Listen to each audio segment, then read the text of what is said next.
Bonsoir tout le monde. Aujourd'hui on va se retrouver pour une petite decklist par mail. Je l'ai joué en tournoi demain, je mettrai dans la description comment ça s'est passé avec. Et j'espère faire un bon score avec car j'ai assez ciblé les decks puissants entre guillemets de la boutique, c'est-à-dire Thunder Dragon et Trickstar.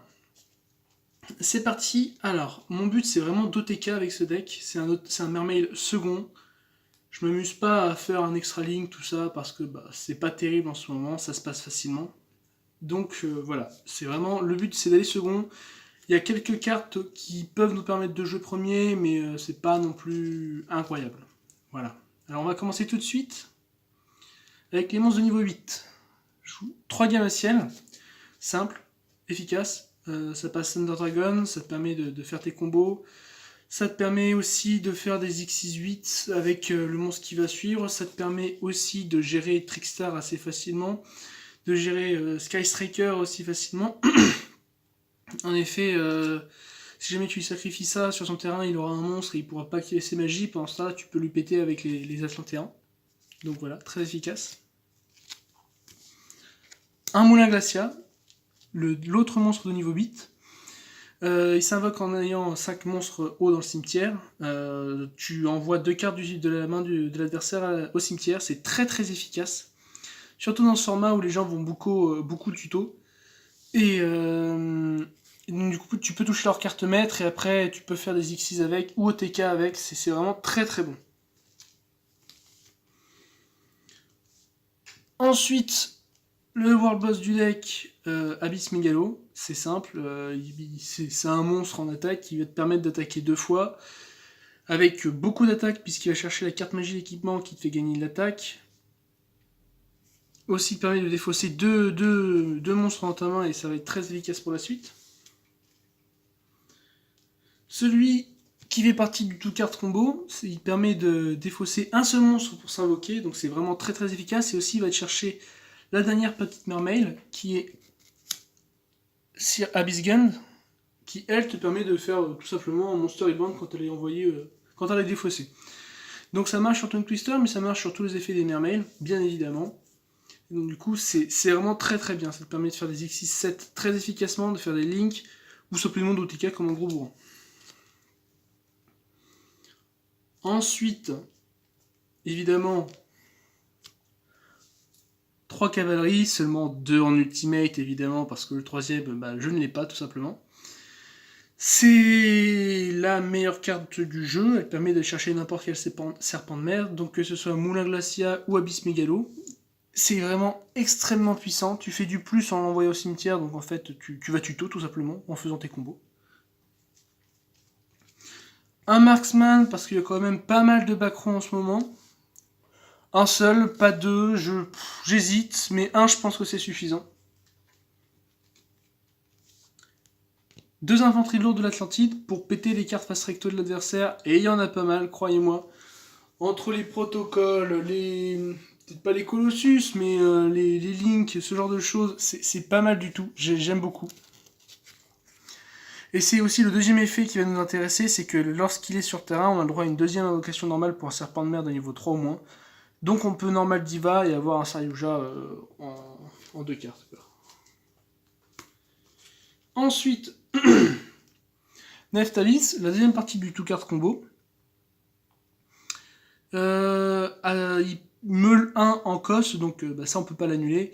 Et il cuto 1 en résolution. Ça, il peut se prendre une hache ou n'importe quoi, c'est pas grave, il aura déjà fait le café. Il va envoyer Dragoon qui va te permettre de continuer tes combos. Et c'est redoutable. Tu peux aussi envoyer les autres Atlantéens pour aller péter des cartes au cimetière, enfin des cartes face recto ou face cachée selon ce que tu crains. C'est donc extrêmement puissant, en plus il est niveau 1, donc on peut l'invoquer avec One for One, et également Deep Sea Diva. Deep Sea Diva, bon je sais pas si vous connaissez, c'est un monstre qui te permet d'invoquer un monstre serpent de mer de niveau 3 au moins depuis le deck, comme ça, c'est gratuit, ça te permet de faire des séjours très rapidement.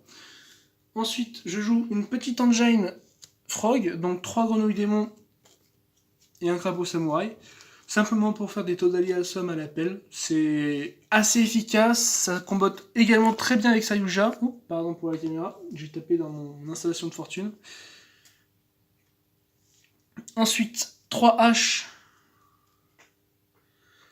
3 ogres. J'hésite honnêtement à virer les 3 ogres pour mettre 3 veileurs. Mais je sais pas encore. Honnêtement, je ne sais pas encore. Les deux sont bien. Je pense que Veileur est plus fort en ce moment, mais je vais garder Ogre et je vous dis ce que j'en pense. Je remplacerai évidemment, si j'en avais, par des hurluberlus et oiseaux de verrouillage, mais j'en ai pas. Hop, hop. Ensuite, on va attaquer les magies. Alors, 2 appelés par la tombe, justement pour contrer Hurluberlu, parce que Hurluberlu te fait passer un tour, tout simplement. Tu ne joues pas. Tu ne peux pas jouer contre un Hurluberlu. 2 pots des désirs pour avoir un petit peu de draw power. Je ne joue pas l'Engine CK parce que je n'ai pas les cartes qu'il faut pour aller avec. Un petit upstart. Un one for one. Un Monster Reborn. Un sous-charge. Évidemment, ça, c'est les petites cartes. Ça permet de jouer second après un kaiju, c'est vraiment sympathique. Mais aussi, ça vous permet de jouer premier, de faire quand même un terrain assez solide au cas où vous perdez au dice roll. Ou vous ne voulez pas tomber contre un deck qui va vous lock. Hein. Typiquement, Thunder Dragon avant le side. Bon, voilà. Et enfin, la cible pour Mégalo, ça te fait gagner 800 points d'attaque, tu annules une magie, et tu OTK. Ensuite, pour l'extra deck, je joue un Saryuja. C'est excellent de piocher une carte et d'avoir une SP en plus. Ça te permet vraiment de faire des Xyz très intéressantes, mais aussi des links. Et c'est surtout le côté pioche qui nous intéresse. Et aussi le petit gain d'attaque qui est sympathique pour les OTK, mais voilà, ça c'est facultatif. On le fait très facilement dans ce deck. Un Borreload, je n'ai pas de Borel Sword, sinon j'en aurais mis un. Borreload reste un bon monstre pour faire des remontées de board et OTK. Un Decode Talker, simplement parce qu'il a beaucoup d'attaque et que des fois c'est sympathique de dépasser les 3004 d'attaque. Un Nigetsu pour enlever ce qui nous gêne. Un Underclock, parce que Underclock, ça permet de baisser l'attaque en face et donc du coup d'OTK, tout simplement.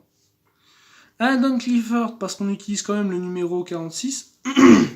42, décidément j'arriverai jamais avec ce monstre. Donc c'est bien pour les combos avec les links. En plus il a un très bon effet. Un Mistar pour OTK et simplement parce que c'est un deck haut. Un Proxy d'Aragon.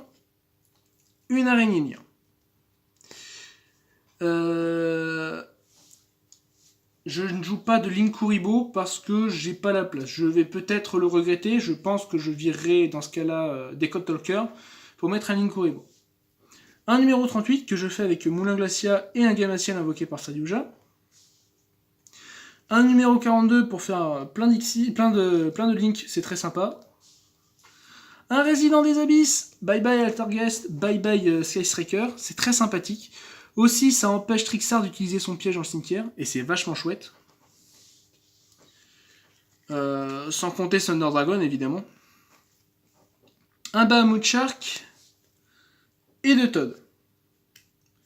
On peut faire 2 Todd.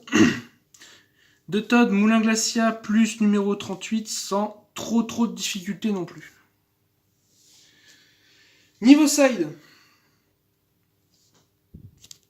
2 Etrunad, pour Sky Striker principalement, mais aussi contre les decks Floodgate, je pense à Paléozoic. 3 tourbillons jumeaux contre plutôt Altergeist parce qu'il va pouvoir chaîner ses effets et les mettre face recto, donc Etrunad ne marchera pas. Aussi efficace contre Sky Striker. 3 Book of Eclipse contre Thunder Dragon.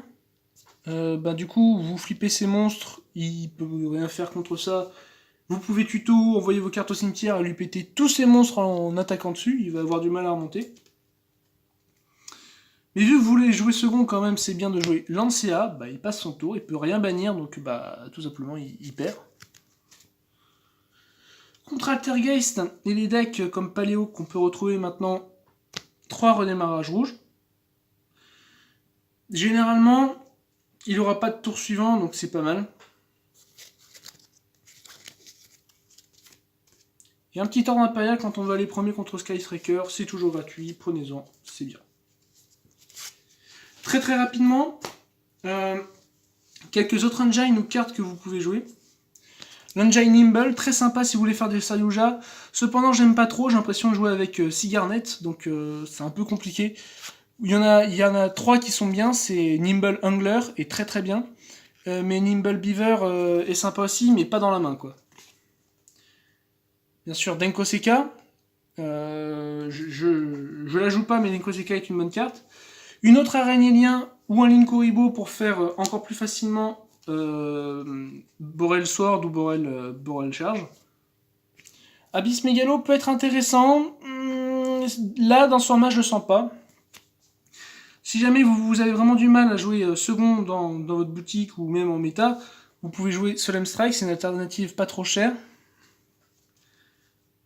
De même pour Dimensional Barrier, si jamais voilà, vous voulez des cartes utiles, Dimensional Barrier c'est très très bien si vous préférez jouer premier.